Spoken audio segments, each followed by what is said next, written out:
They said every Freemason keeps a secret. I never thought that secret would be alive. The journal was found inside the wall of an abandoned Masonic lodge in northern England. The pages were sealed in wax, the leather cover cracked and darkened by time, marked faintly with the golden outline of the Freemason compass and square. It belonged to a man named Thomas Gray, a lodge member whose name had been erased from all known records. His handwriting began neat, almost scholarly, but toward the final pages it twisted and bled across the parchment, as though written by shaking hands. The first entry was dated June 17, 1904. Thomas wrote of an unexpected invitation, not requested, not earned, but chosen. They said I'd been observed, he wrote, that my dedication made me worthy. I didn't understand what for, only that I was required to appear at the lodge after midnight. The letter he described was embossed in gold, sealed with a red wax emblem of the double-headed eagle. He was instructed to come alone, dressed in the formal attire of the craft, black suit, white gloves, and silence. When he arrived, the lodge was empty. The grand hall that usually echoed with laughter and ritual songs was instead silent, the air heavy with candle smoke. He noticed portraits along the walls, past masters staring down from their frames, their painted eyes reflecting the flames' shimmer as though alive. A faint flicker of light beckoned him from the far end of the hall. He followed it to a narrow spiral staircase he had never seen before, descending into the earth beneath the lodge. As he walked deeper, the temperature dropped. The candlelight dimmed with each step, replaced by a low humming sound that seemed to pulse through the stone walls. There was chanting below, Thomas wrote. It wasn't music, it was pleading. At the bottom of the stairs stood a massive wooden door carved with symbols he did not recognize.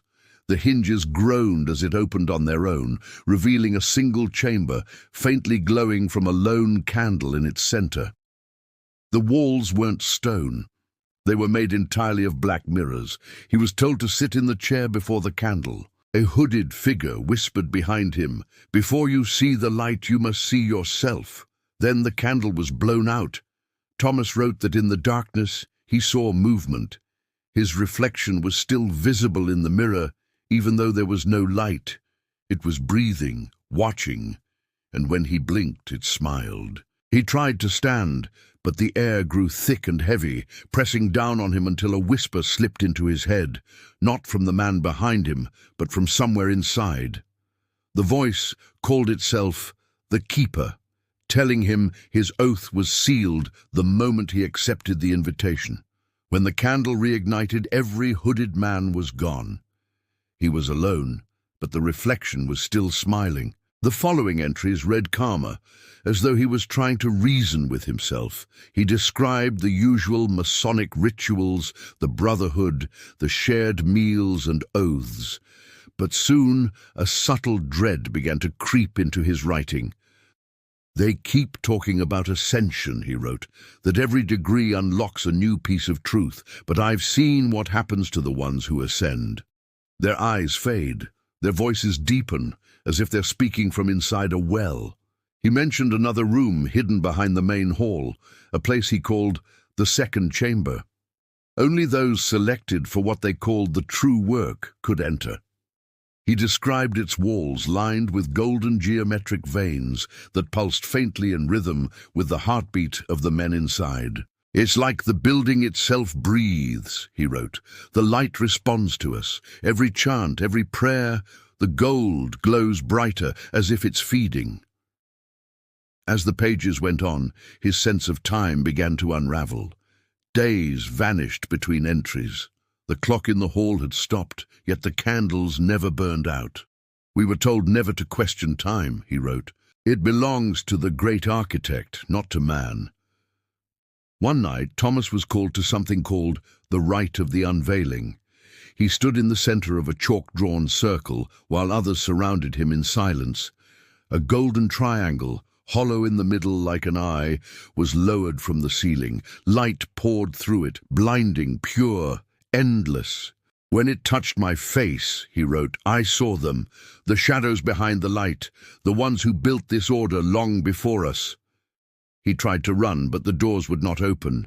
He couldn't even move.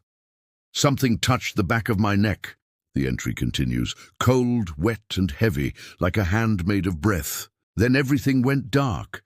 I woke up hours later on the floor. The chalk circle was gone. My gloves were covered in blood." From that point on, the handwriting shifted. The letters sprawled unevenly across the pages, as though written in pain. "They said the first mark is the sign of acceptance," he wrote, "but it burns. The symbol they call the eye.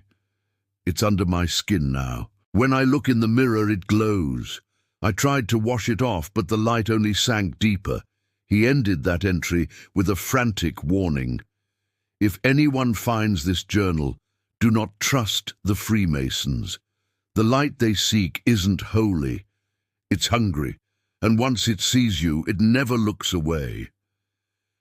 Beneath that warning, the ink trails into strange symbols, some Masonic, others ancient and indecipherable. At the bottom of the page, Thomas had drawn an open eye surrounded by a spiral of triangles. When the journal was discovered over a century later, the ink on that very page was still wet. The wax seal that once held the book closed had melted into the shape of the same spiral he drew.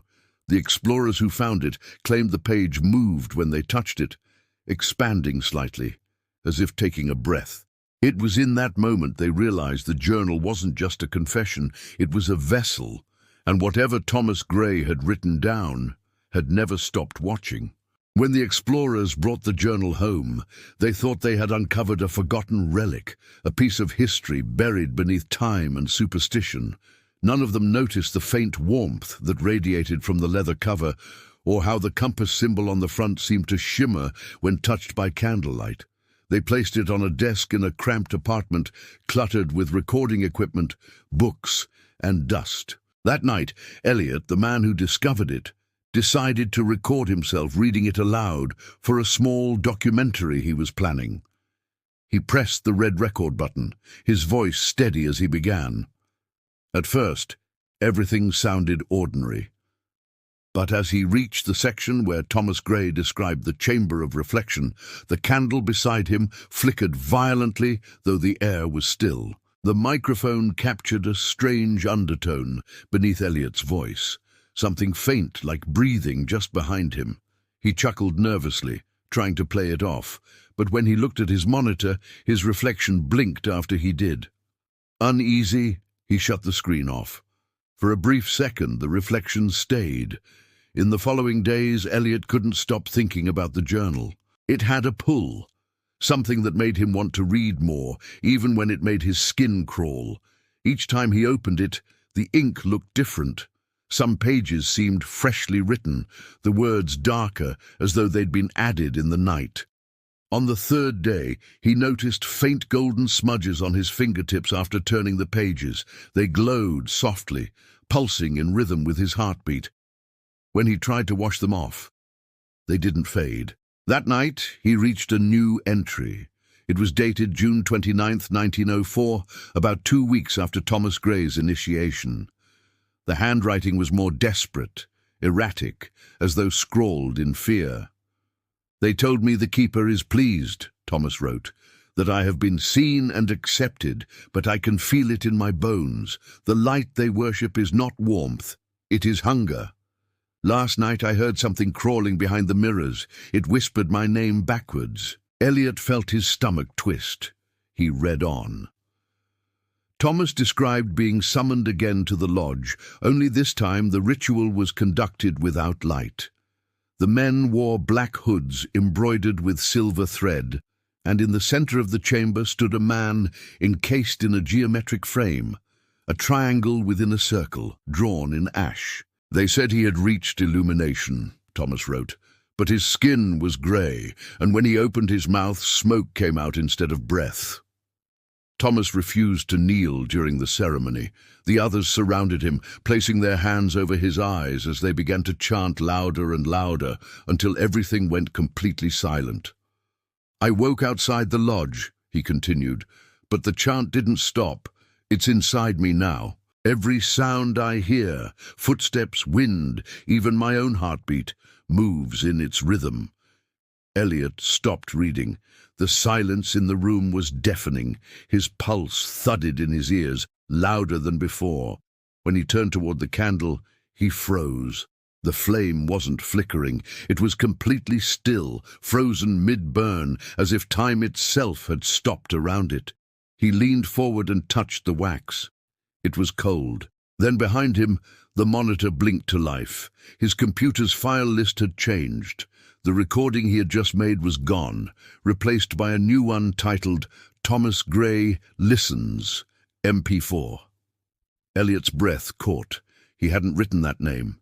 He stared at the screen as his headphones began to hum with static, and then, faintly, his own voice began to play, but backward. The next morning, Elliot called his friend Mark, another researcher who had helped him uncover the lodge.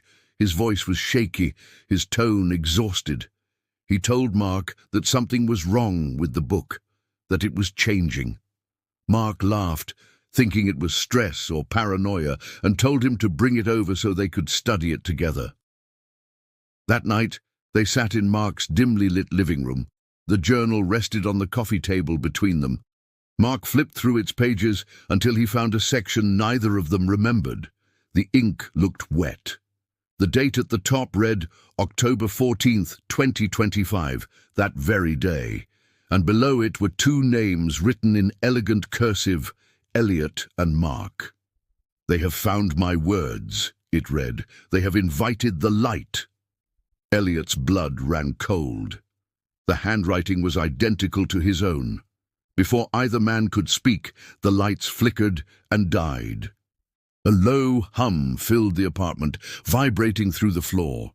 Then came the sound, faint scratching like fingernails dragging across wood. Mark's phone flashlight trembled in his hand as he aimed it at the journal. The leather cover was glowing now, golden lines forming an open eye around the Masonic compass. The scratching grew louder. "It's under the table," Mark whispered. Elliot lifted the journal with shaking hands. The wooden surface beneath was cracked open from the inside. The edges burned black, like something had clawed its way up from below. A deep, rhythmic sound echoed. 3 slow knocks, steady as a heartbeat. Elliot turned toward the glass cabinet across the room and froze. In the reflection, a tall, hooded figure stood behind them. Its face was hidden in darkness, but its outline pulsed with faint golden light. He turned around. Nothing there. Yet in the reflection, the figure moved closer. He slammed the journal shut. Instantly the humming stopped. The lights flickered back on. Both men stood in stunned silence, too terrified to speak. Mark laughed weakly, insisting it was just their imagination. But the tremor in his voice betrayed him. Neither of them touched the book again that night. When Elliot finally fell asleep, his dreams were feverish. He found himself inside the chamber of reflection, standing before the black mirrors. Thomas Gray was there, pale, hollow-eyed, his mouth stitched shut with light. The stitches burst open, and Thomas whispered, "Finish what I started." Elliot woke, gasping. The journal was open on his chest, though he had left it closed on the table. The page had changed again. The ink was fresh, glistening like blood. "You have read my words," it said. "Now you are part of the order." The golden stains on his fingers had spread overnight, branching across his veins in thin geometric lines. No matter how hard he scrubbed, they would not fade. Under the dark, they glowed faintly, just like the sigils in Thomas Gray's drawings. Before sunrise, Elliot recorded one final message to Mark. His voice was calm, eerily composed. "I think I understand now," he said. "The light doesn't come from above us, it comes from behind the mirror." The message ended with 3 soft knocks, the same rhythmic pattern the Freemasons used to begin their secret rituals. When Mark arrived at the apartment later that day, Elliot was gone. The only thing left was the journal resting on the table. The candle beside it had reignited on its own. The flame was still. By the time Mark returned to Elliot's apartment the next morning, the air inside felt wrong, thick, charged, almost humming. The curtains were drawn, the computer still running, and the journal rested on the desk beside an open microphone. The candle beside it hadn't melted at all, its flame frozen perfectly still, suspended mid-flicker. Elliot was gone. Mark called his name several times, searching the small apartment room by room. Nothing, no sign of struggle, no broken furniture, just silence. But when he checked the computer, there was a new file waiting on the desktop. It was titled Entry Continues, MP4. When he opened it, the footage showed Elliot sitting exactly where Mark now stood. Same chair, same desk, same candle. Elliot looked exhausted, his eyes dark and hollow, his expression strangely calm. He spoke directly to the camera. "If you're watching this," he said, "then you found it too. It's still writing. Every night it adds more. I stopped reading, but it reads me now." Mark leaned closer, his heart racing. Elliot reached toward the camera in the footage, holding the journal in his hands. The Masonic compass on its cover glowed faintly as he whispered, "Thomas Gray was never buried. He was recorded. The order found a new way to survive." Then the video glitched, static, tearing across the screen. For a split second, a tall figure in a hooded robe appeared behind Elliot. Its hand rested on his shoulder. When the image returned, Elliot was gone. Only the journal remained on the desk, pages fluttering in a wind that didn't exist. Mark shut the laptop, shaking. His instincts told him to leave, to burn the thing and run. But curiosity clawed at him.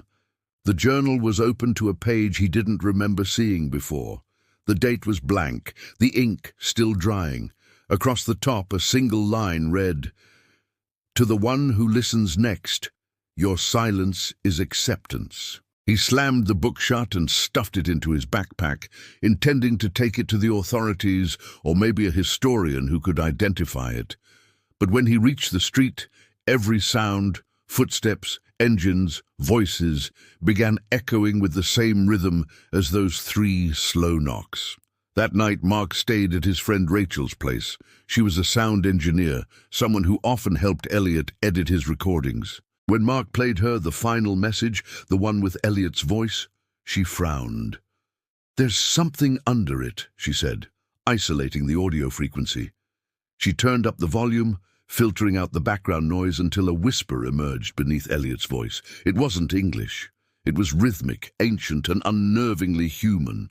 The same phrase repeated, looping endlessly like a chant. Then in the middle of the playback, the lights in Rachel's apartment began to dim and flicker. The sound file corrupted on screen, its title changing by itself to "We Are the Light." Rachel gasped. "Did you—" She started, but before she could finish, a loud crack echoed from the next room. The speakers exploded with static. The sound wasn't random. It was the same 3 knocks again. Mark grabbed her hand and pulled her toward the door. But Rachel froze. Her eyes were wide, fixed on the reflection of the television screen. Behind them, in the black mirror of the glass, the shape of a man stood watching. They fled the apartment and didn't return until morning. But when they did, the journal was already there, resting on Rachel's kitchen counter. Neither of them remembered bringing it. The golden lines across its cover now formed a faint circular pattern that pulsed in time with their breathing. Mark opened it despite every instinct screaming not to. The first words on the page were no longer written in Thomas Gray's handwriting. They were his own. "The more I read, the more I remember. The order was never gone. We are all reflections." His hands began to tremble as letters continued appearing on the page, writing themselves.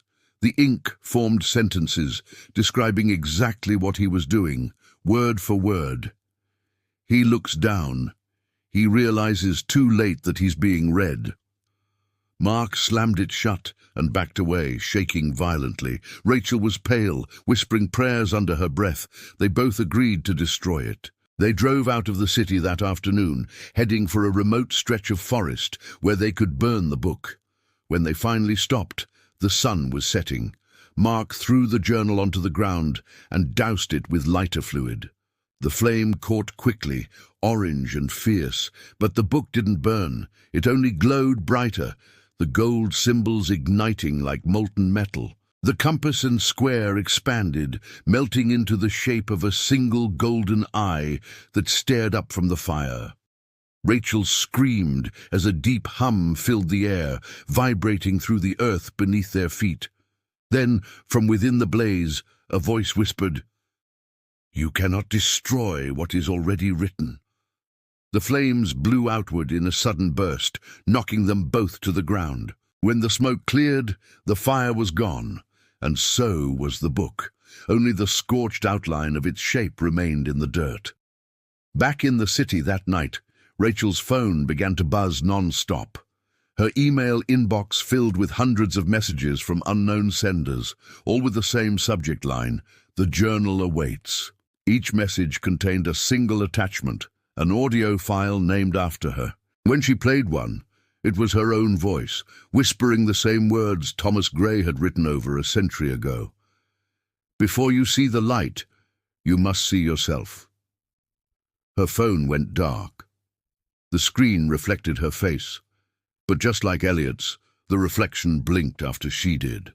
By the end of that week, Mark had disappeared too. Rachel tried to warn others, but her recordings began to distort, symbols appearing across her screens, geometric patterns hidden in the pixels.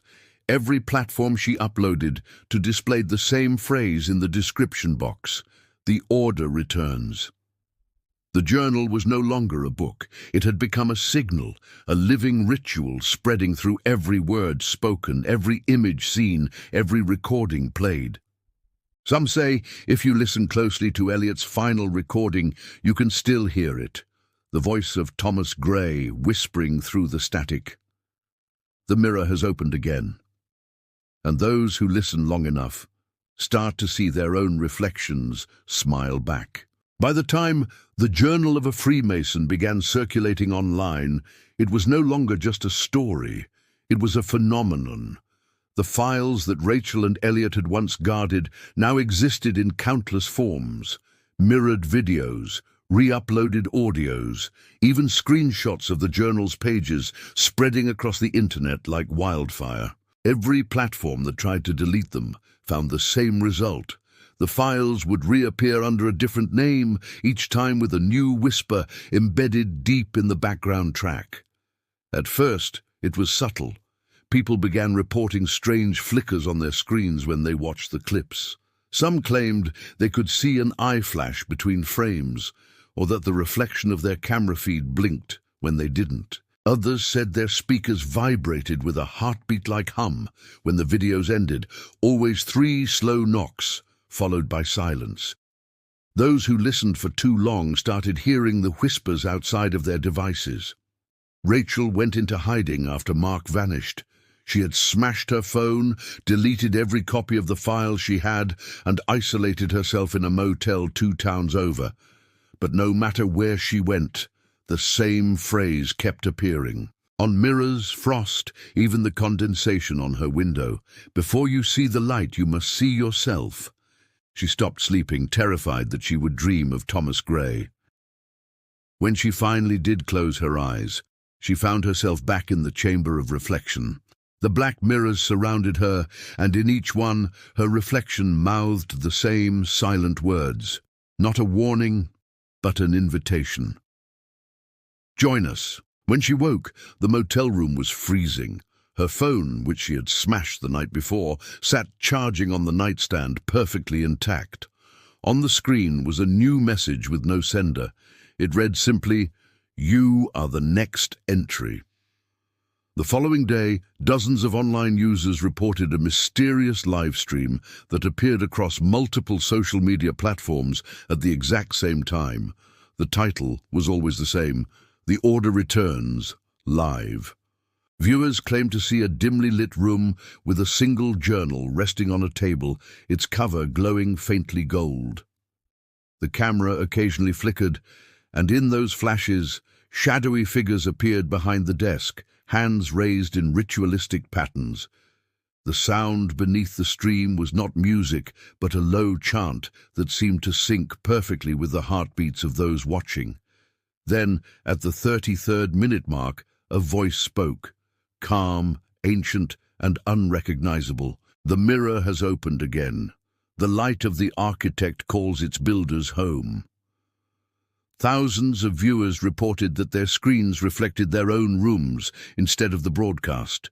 Some said their reflections began to move independently. A few seconds later, the stream went black. Every device that had played it rebooted on its own.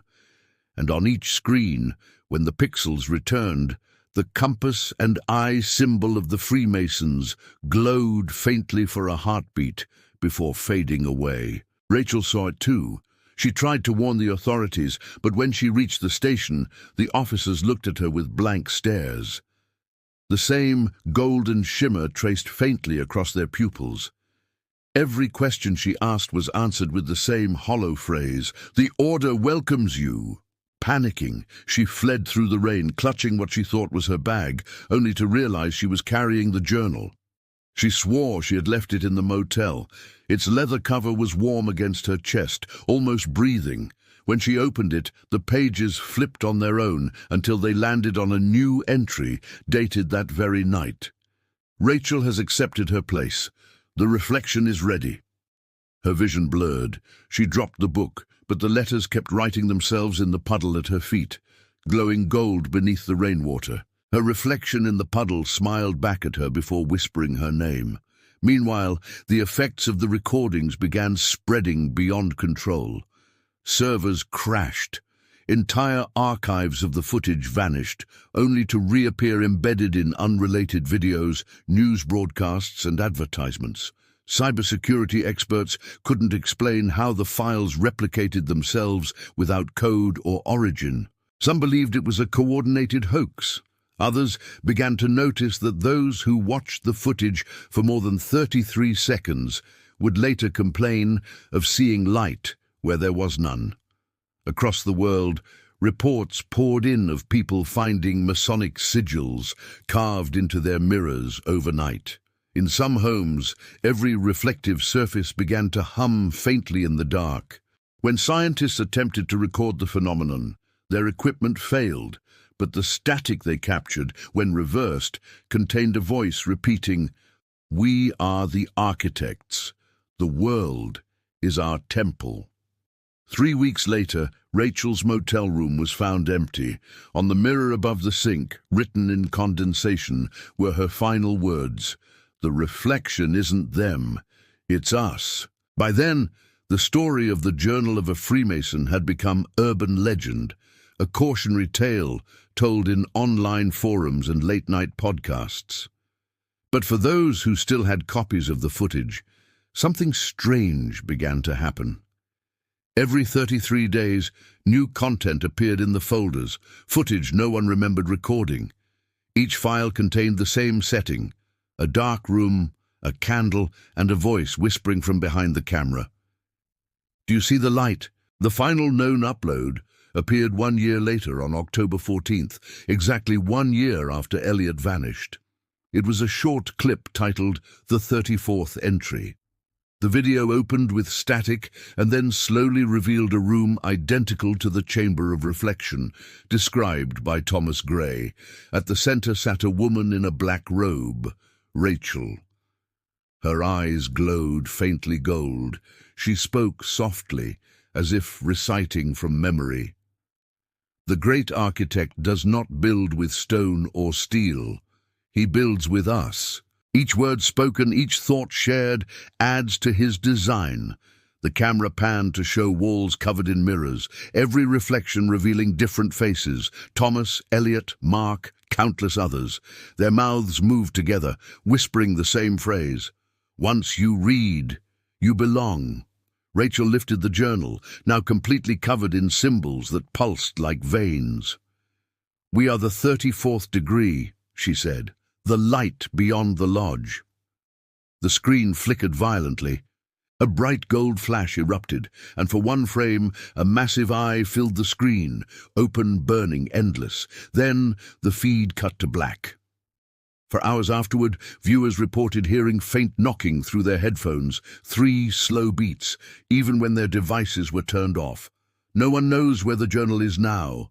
Some say it exists in the code of the videos themselves, written into the algorithms that learn and listen. Others believe it still moves from person to person, rewriting itself into new forms, searching for new reflections to fill the circle.